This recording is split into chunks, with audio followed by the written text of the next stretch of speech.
That's good, I like it. And I'll be deep in the forest where campaigners are battling over government plans to sell off beautiful, often historic woodland.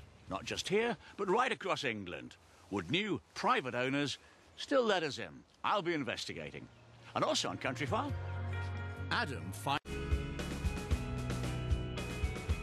Now, lots of people who live in cities love to escape to the countryside, but there are plans to privatise vast areas of woodland and fears that they could be closed to the public. John has been investigating.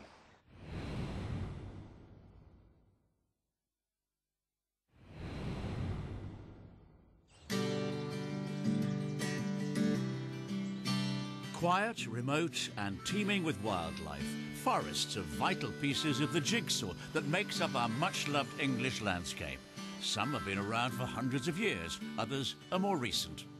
Just under a fifth of England's forests are state-owned, but they cost around £15 million a year to run, and the government wants to sell up. It's not exactly clear yet how much will go or who will buy it. But if you listen carefully, you can hear rustlings of discontent. Now we are the folk of the forest. We love all the trees and the woods. We're here to defend our ancient privileges and customs.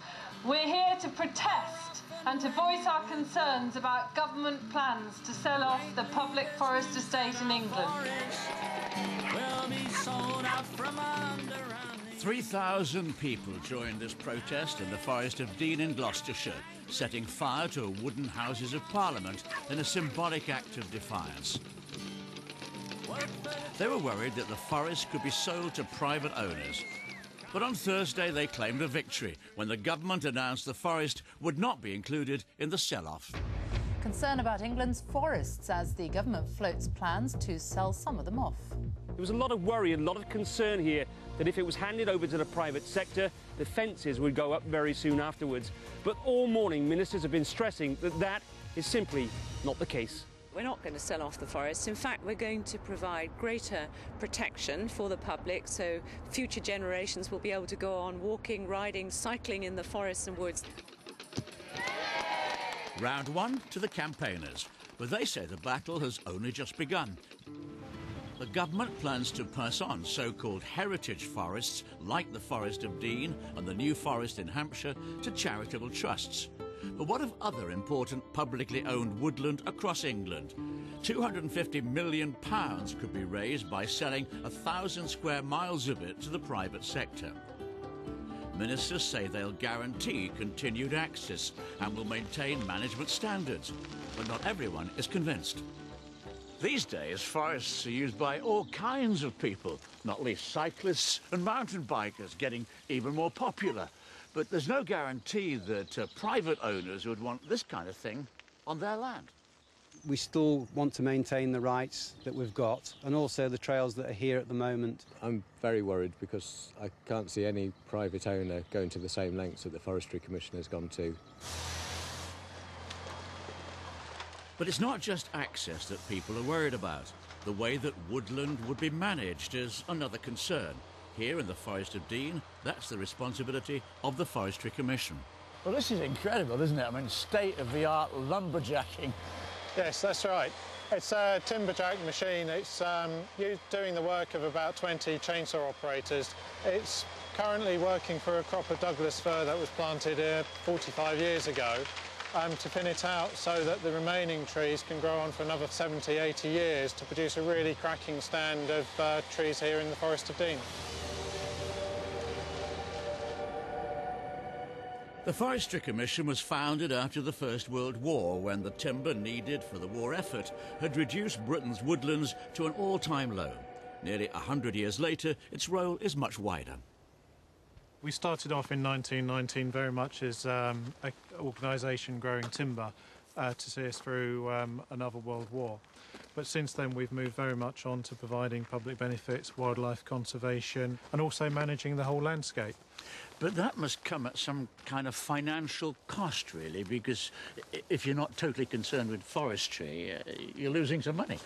That's right. The timber production can make money and we operate it very effectively, very commercially. When you start adding in all the public benefits that we provide, the waymarked walks, providing a safe environment for people to be in and enjoy the outdoors, that's where the costs start mounting up. And campaigners fear that private developers or even charities might not want or be able to pay for maintaining forests to that same high standard. In another part of the Forest of Dean, Eric Morris and his son Alan have been mining and quarrying all their working lives. They're called free miners, but they're worried that even though the forest won't be sold and could be handed over to a charity, things could change forever. Well, we're afraid that the good relationship we've had for many years with the Forestry Commission will be destroyed. We'll have someone new, and the costs which they would inflict upon us would make this place not viable. So you fear that would be the end of a very long tradition? Of course it would. It would ruin the future of a lot of forest families, because there's not a great deal of work around this area. And it's always been customary to hand it down from father to son. So, even though the Forest of Dean won't be sold off to the highest bidder, there are clearly still worries. The government plans apply only to England, and where the prospect of private takeovers is very real, there are deep concerns. Later in the programme, I'll be in Cumbria to discover if they're justified. This is not primarily about raising money. It is about the big society, about transferring woodlands into communities wherever possible, so that there is much more community engagement in how they're run, managed, who has access, and issues to do with that. Coming up on CountryFile, Julia gets in the groove on a train with a real sense of rhythm. Earlier in the programme, John reported on the campaign to save our forests from privatisation. But are concerns about access justified? It's back to John.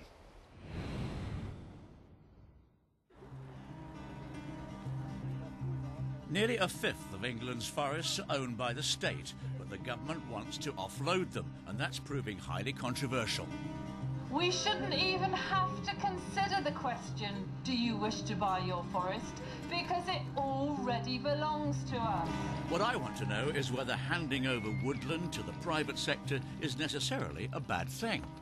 I'm in Cumbria, in the heart of the Winfell Forest. There's 6,000 acres of it, and it's been the private property of the Earls of Lonsdale for hundreds of years. It's a commercial proposition, and it's Ian Jack's job to look after it. Well, what's your first priority here then, Ian? First priority here is to make sure that we manage these woodlands efficiently, to make sure that we meet the owner's objectives, producing some timber to sell, but by the same time making sure that we promote wildlife and things like that. So money isn't everything here? Money isn't everything. We very much care about the woodlands. We have cared about the woodlands for 500 years on this estate. We micromanage them to make sure that we meet all our objectives, producing timber, caring for the wildlife and the sporting interests. Do you have public access here? Not at all. There's a public footpath which runs through the woodland, and we encourage people to use that. We're quite happy for people to use that, but it would be too dangerous for people to use the other parts of the woodland because of felling operations. There's also shooting in these woodlands, and we just don't want people to get hurt. But elsewhere on the estate, everyone's welcome. This is one of the community woodlands which we did for the public about 5 years ago. It stretches for about a mile that way. It's about 100 acres. We planted it principally for the local village to use for their own enjoyment. And given time and patience, it's really going to look like a proper woodland, isn't it? Yes, it's only 5 years old now, but it will be a spectacular woodland one day. So, if private ownership works here, why not elsewhere too? Like at Grisdale, a Forestry Commission-run forest-cum-tourist attraction with 250,000 visitors every year. Well, Grisdale's a glorious place, isn't it? I mean, fantastic woodlands, very good facilities for visitors. I thought a very good target for a private takeover. Yes, in many ways it would be, but the thing is with private woodland owners, they often have a single objective, you know, whether it's game shooting or commercial forestry, whereas what the Forestry Commission do here at Grisdale on the whole estate, they're delivering wildlife benefits, people access benefits, providing a continuous supply of timber for local producers. So it's that multi-purpose forestry which the Forestry Commission really deliver in this part of the world. Well, we taxpayers support the Forestry Commission to the tune of £15 million a year. Do you think that in these hard times that's a luxury that maybe the nation can't afford? Well, we do, but as a nation we really benefit, particularly in terms of people's enjoyment of the countryside, you know, horse riding, mountain biking. And we have to remember here in Cumbria in the Lake District that if you limit access and restrict access in any shape or form, it has a really negative impact on the visitor economy. But the government claims new ownership doesn't mean sacrificing all that's good about forests. It's hoping many of the woodlands will be taken over by local communities. We have every intention of protecting public benefits, whether they are for biodiversity, for various forms of access, or for watching birds, or whatever they may be. We have every intention of protecting those through either terms in a lease, terms in a sale contract, and mainly because if we are actually going to transfer, as we propose, a lot of them to local charitable trusts, new community operations, they themselves will be making the decisions about how their local woodlands are run. But do communities really want to buy up forest land? Or will things end up instead like they have done here at Rig Wood on the shores of Coniston Water? Before it was sold by the Forestry Commission just last year, it had a car park and a picnic area. Not anymore.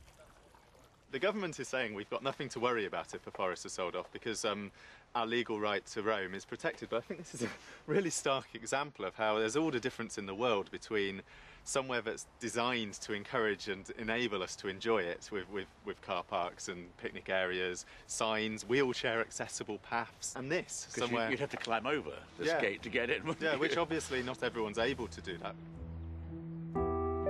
The new owner of Rig Wood told CountryFile he bought the land for conservation and only closed the car park after finding piles of litter and tyre tracks into the forest. He says the public can still get in by a footpath 20 metres away. But critics of the government plans say the problem is that private owners can do what they like. At the same time that the government is talking about selling off a woodland, they're relaxing planning controls. So obviously the best way to ensure that our woodland is protected for future generations is to keep it managed by the public in the public interest. As soon as it's sold off, we lose that control. The government thinks the forests can be run better by someone else, and public consultation over its plans begins tomorrow. It's a radical rethink of how much of our woodland is managed. Critics fear that if the experiment fails, the consequences could be devastating for the countryside.